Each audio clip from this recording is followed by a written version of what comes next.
मित्रों नमस्कार। मैं डॉक्टर हरबंश पांडे आप सभी का सम्मान गीता सत्संग चैनल पर करते हैं। आज का विषय है कर्म और अकर्म। गीता अध्याय 4 का एपिसोड 3। तो इसके ऊपर के वीडियो में हम लोगों ने देखा कि भगवान कहते हैं सब प्रकार से मेरे मार्ग का ही अनुसरण करते हैं लोग। इस पर प्रश्न है, वे आपके ही मार्ग का अनुसरण क्यों करते हैं, दूसरे के मार्ग का अनुसरण क्यों नहीं करते। इस पर श्लोक 4/13 में कहते हैं, चातुर्वर्ण्यम मया सृष्टम गुण कर्म विभागशः तस्य कर्तारमपि मां विद्य कर्तारम अव्ययम्। अर्थात ब्राह्मण, क्षत्रिय, वैश्य और शूद्र इन 4 वर्णों का समूह गुण और कर्मों के विभाग पूर्वक मेरे द्वारा रचा गया है। इस प्रकार उस सृष्टि रचनादि कर्म का कर्ता होने पर भी मुझ अविनाशी परमेश्वर को तू वास्तव में अकर्ता ही जान। जो मित्र नए हों वे चैनल को सब्सक्राइब कर आइकन बटन दबा दें, लाइक शेयर कमेंट भी करें ताकि ये भगवत वाणी जन जन तक पहुंच सके। सत्व रज तम इन गुणों के विभाग से चारों वर्ण ब्राह्मण, क्षत्रिय, वैश्य और शूद्र मुझे ईश्वर द्वारा रचे गए हैं। ऐसी व्यवस्था दूसरे लोकों में नहीं है, इसलिए मानुषे लोके कहा गया है। अब प्रश्न है, यदि चारों वर्ण को आपने ही रचा तो आप कर्ता हो, तब तो इसके फलस्वरूप आप नित्य मुक्त, नित्य ईश्वर भी नहीं हो सकते। इस पर कहते हैं, हालांकि मायिक व्यवहार से मैं करता हूँ, पर मुझे माम विद्य कर्तारम अव्ययम, तू अकर्ता जान, इसीलिए मुझे अव्यय और असंसारी ही समझ। कारण कि मैं कर्मों से लिप्त नहीं होता, वैसे ही जैसे जल में कमल। भाव है कि यदि साधक भी कर्मों का स्वयं को कर्ता न मान, सिर्फ निमित्त माने, तो वह भी मुझ जैसा हो सकता है। इसे समझें, जैसे खुरपी से मिट्टी खुदी तो क्या खुरपी कर्ता हुई? नहीं ना। ऐसे ही अगर हम ऐसा माने कि सारे कर्म प्रकृति में हो रहे हैं, मैं करता नहीं हूँ, तो उस कर्म के पाप पुण्य से मैं यानी साधक मुक्त रहूँगा। जब न पाप होंगे और न पुण्य, तो मुक्ति संभव हो जाएगी। इसीलिए आगे कहते हैं 14वें श्लोक में, न माम कर्माणि लिम्पन्ति, मुझे कर्म लिप्त नहीं करते, क्योंकि मुझ में अहंकार का अभाव है, मैं कर्ता समझता ही नहीं। आगे जोड़ देते हैं, न में कर्म फले स्पृहा, मुझे कर्म फल की स्पृहा ही नहीं है। स्पृहा तो तब हो जब मैं करता हूँ ऐसा अभिमान हो। जिन लोगों में कर्ता होने का भान होता है उनको कर्मफल की लालसा होती है, उन्हीं को कर्म लिप्त करते हैं।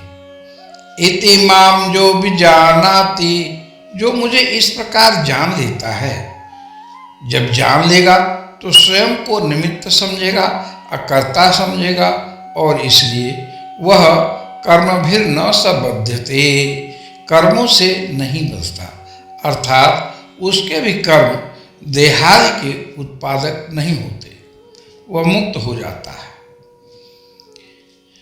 तो भगवान ने कहा कि न अहम कर्ता न में कर्म फले स्पृहा।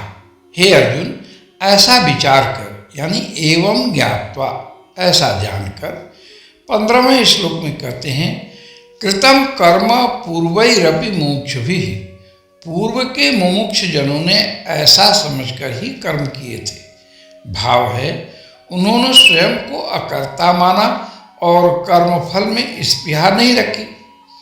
तेरे लिए भी इस समय चुपचाप बैठे रहना या संन्यास लेना कर्तव्य नहीं है। इसलिए तुम्हें उन्हीं महात्मा जनों के मार्ग का अनुसरण करना चाहिए। पूर्वजों ने क्या किया? कुरु कर्मैव तस्मात् त्वं पूर्वै पूर्वतरम कृतम। पूर्वजों ने अकर्ता भाव से बिना कर्मफल, बिना स्पृहा के कर्मों को किया, तुम भी वैसा ही करो। यहाँ यह बात उठती है, यदि कर्म ही कर्तव्य है तो करूँगा, पर पूर्वजों ने किया कहने की क्या आवश्यकता? इस पर भगवान कहते हैं कि कर्म की गति बड़ी गहन है, इसे ठीक से समझना चाहिए। कर्म, अकर्म और विकर्म को भी समझना चाहिए। भगवान ने कर्म, अकर्म, विकर्म की बात कही, तो आइए कर्म को समझ लेते हैं। सरल शब्दों में अध्याय 4 का 18वां श्लोक है, कर्म कर्मण्य कर्मजः पश्येद कर्मणि च कर्मजः।